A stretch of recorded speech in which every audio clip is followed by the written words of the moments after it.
Hi, welcome to Dallas Sports. Ryan here.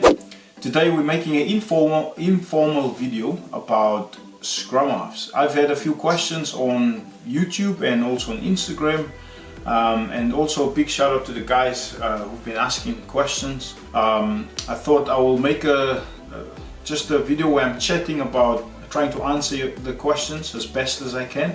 Really good questions, really good questions, guys.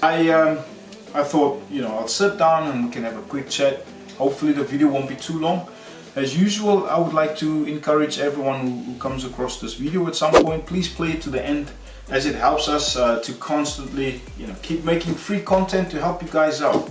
You're helping us out by playing the videos all the way to the end. So thank you for that as well. And if you haven't already, please subscribe, like and share it. And also don't forget to ring the bell for notifications. I'm gonna read out the questions. We've had Tony. Tony asked a question about how can I apply pressure, or when I apply pressure on the opposite line at scrum time.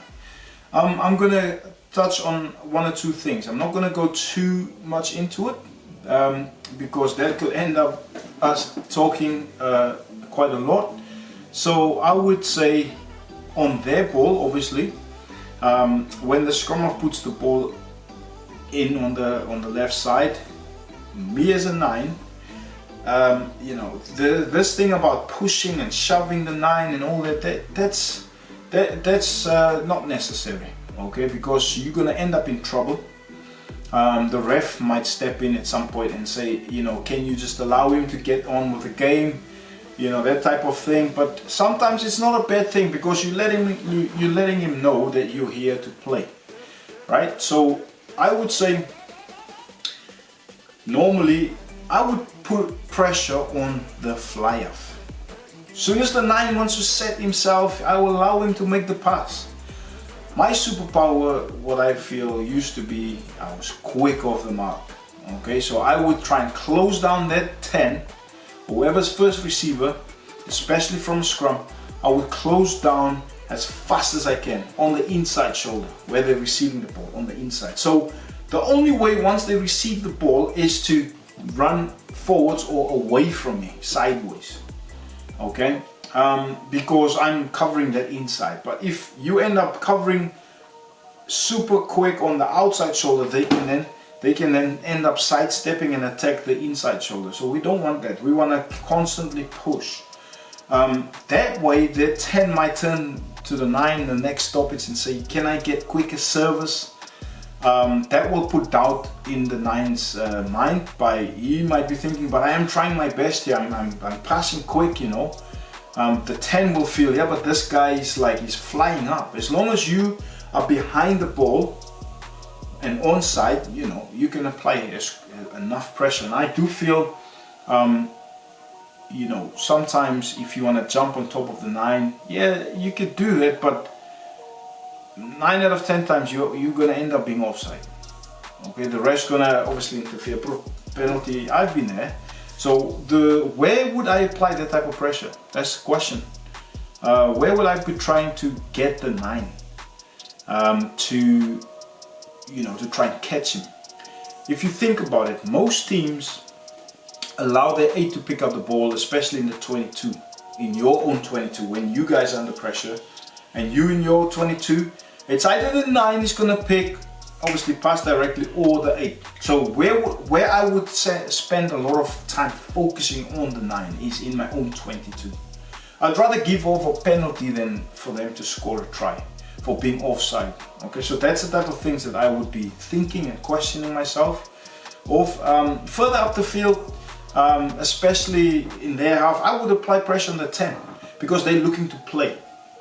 Right, so it's probably easier to pressurize the 10 in the back line, as every time they pass, they're gonna have to worry about me coming from the inside, let alone the guys marking them coming from the front. So if they're taking their eyes off the defender marking them to catch the ball and me, it buys time for my defenders to close down space, my teammates from the outside. So that's how I would do it. I wouldn't say everyone's got their way of defending, especially nowadays with the systems they use. Your coach might want you to defend a certain way. I would say be flexible. If your coach wants you to apply loads of pressure on that 9, then do so. If he wants to, for you to play a different role, then that's also fine. But me personally, what I used to do, you want to play hard, but you want to play within the rules. But here's one of the things what I did. When the 9 puts the ball in the scrum, they normally squat down to put the ball in, right? Some of them. It doesn't really matter, but their feet is about shoulder width apart. I would go really close and put my inside foot between the feet of the 9. So as soon as he puts the ball in, put the ball in and then move to take that step, I would lift that inside foot so they would end up tripping over or stumble, and now they're worried about me pushing me while they need to focus on on the scrum or getting the ball away. I would just be like, I didn't deliberately do that. I would play that type of game, and now that would make him think. Before I didn't do anything, I would just come out with it. I'll let him pass, and suddenly I'll just let him know I'm also here.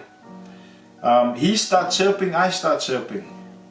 One thing that I've learned from that is if a 9 is doing that to you and you engage in that, he's distracting you. You're going to end up being frustrated. You're not going to be able to play your game. So one important thing is, especially at scrum time, your job is to get the ball in the scrum and get it out. That's what your focus should be. Nothing else and no one else.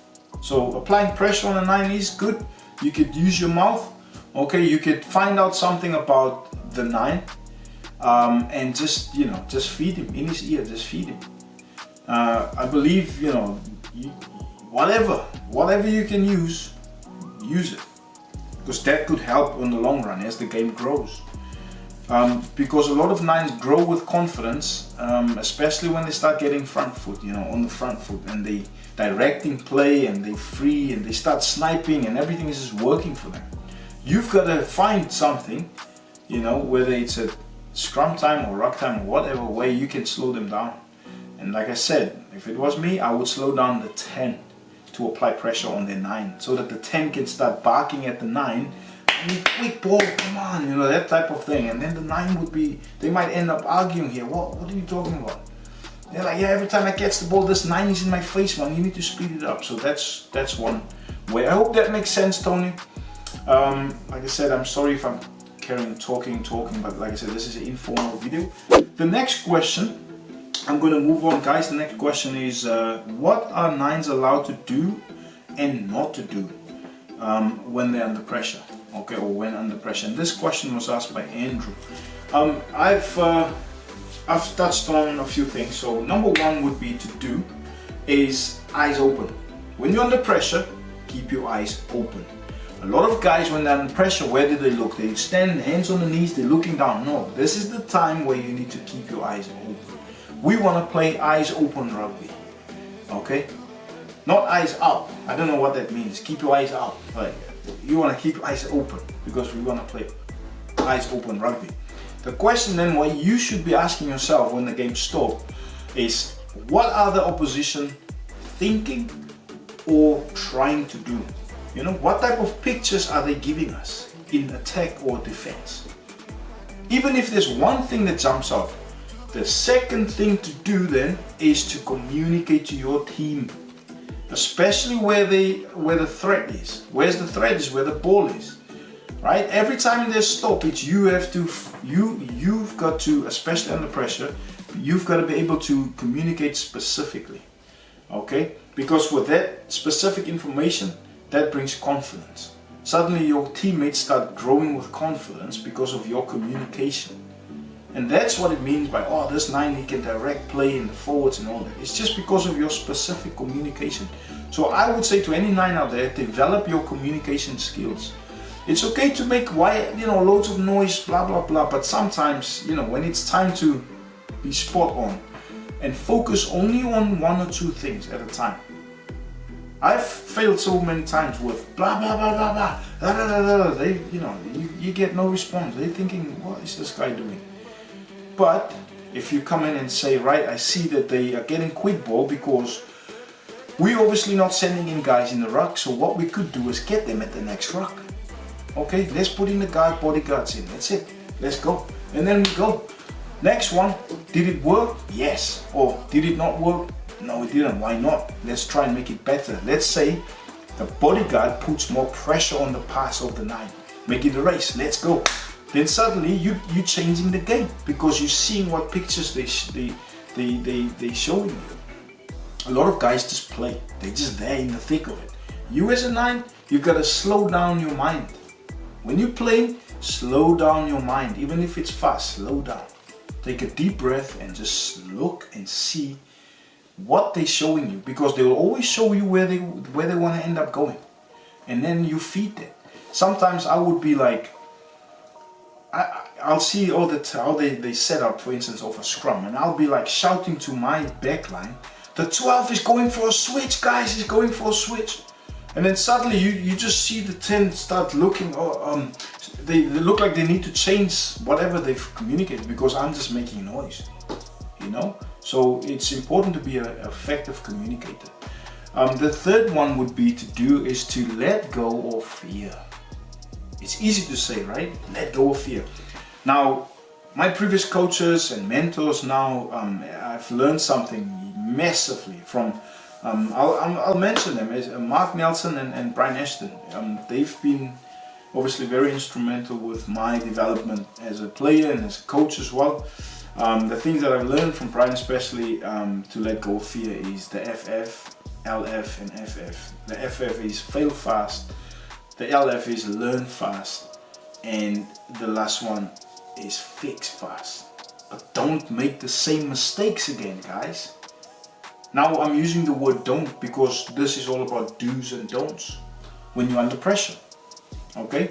So when you're under pressure, don't be afraid, oh, I'm gonna make a mistake, What do you think is gonna happen? You're gonna end up making a mistake because that's what you're telling yourself.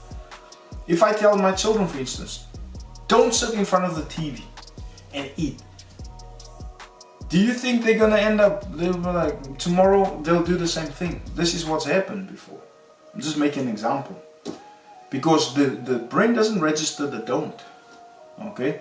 But if you change that, instead of saying don't do this, if I say to them, do we not sit at the table when we eat? Instead of using don't sit in front of the TV. See how we change it? Do we not sit at the table and eat? Suddenly that becomes a lot more effective. So, under pressure, you should embrace it. Being under pressure is probably the most important thing that we can ever experience because it spurs us on. It's kind of like it helps to elevate us, all right, to the next step. And that's why a lot of guys, they just have something missing because maybe they need to hear how do I do that then? How do I let go of fear? You always see some guys that are so confident. Even under pressure, they always laugh and joke and you wonder, how do they do it? Do you know why? Because they're not afraid to make mistakes. They're not afraid to fail because they don't care. That's what you should do as a 9. Do not be afraid to make mistakes. When you're growing up, you were fearless. And then you get a bit older, you get coached. You shouldn't be doing this, you should be doing that. And then suddenly, all of the fearlessness, that light that burns so bright, it gets tamed. It's not left you, it gets tamed. I would say be fearless, because I'd rather want to play a 9 that's fearless than a 9 that's like a robot. Do this when you're there, and when you're in that area, do that. No, I'd rather want that excitement, right? That you can excite, you can be so excited, right? You know what the plan is, you run the show, but at any given time, I want you to show how good you are under pressure. Show them how good you are with your passing skills, with your, check this out. the things that I've got here for you, right? Like I said, we've covered fail fast, learn fast, fix fast, right? To express yourself and to be fearless, to be brave, alright? Here's the important thing, play freely instead of holding back. Play freely, enjoy it, enjoy just running and passing, become the pass, become the kick if you have to do it. That's how you express yourself, you put everything into it. And if you make a mistake, it's like that. Oh, it almost came off, let me do it again. Not hold your head, oh, I've just made a mistake, and now everyone sees that in your team, and suddenly you put doubt in your ability. External. Everyone around you starts doubting. Does he know what he's doing? Alright, sometimes you've got to play with it, like I said, with that not having fear, guys. And express yourself the way you want to play. If you're gonna do something, be brave, because if you don't get it and you failed at it, next time you might do it differently.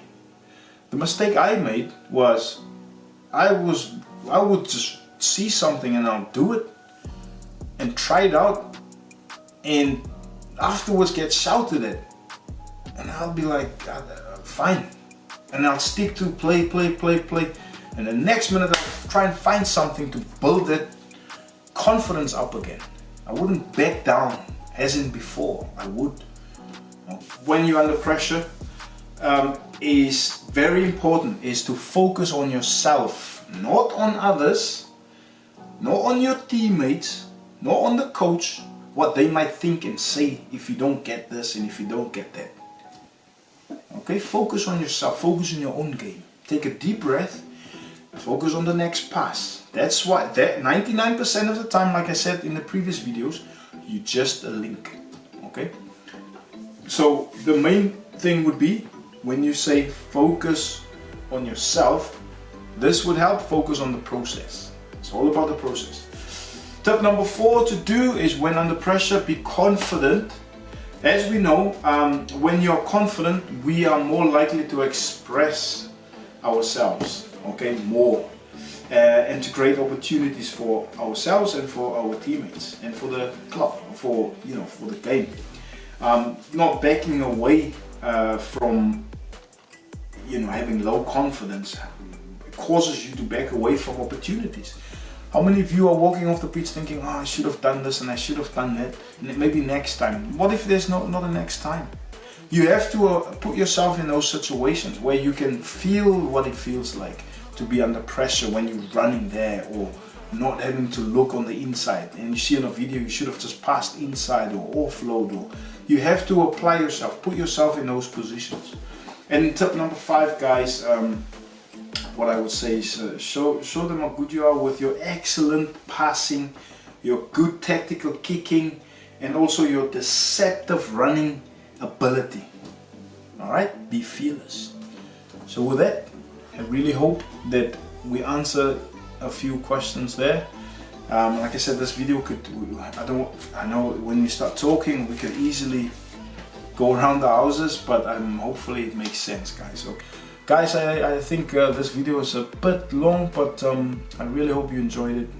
If there's any more questions, please fire away. I love helping people, and hopefully this will help someone become a better person and a better rugby player. So with that, don't forget, like, subscribe, share, and ring the bell for notifications, and play this video throughout. Even if you're not watching it, play it to the end if you can. And thanks for everyone who's supporting us. See you next time.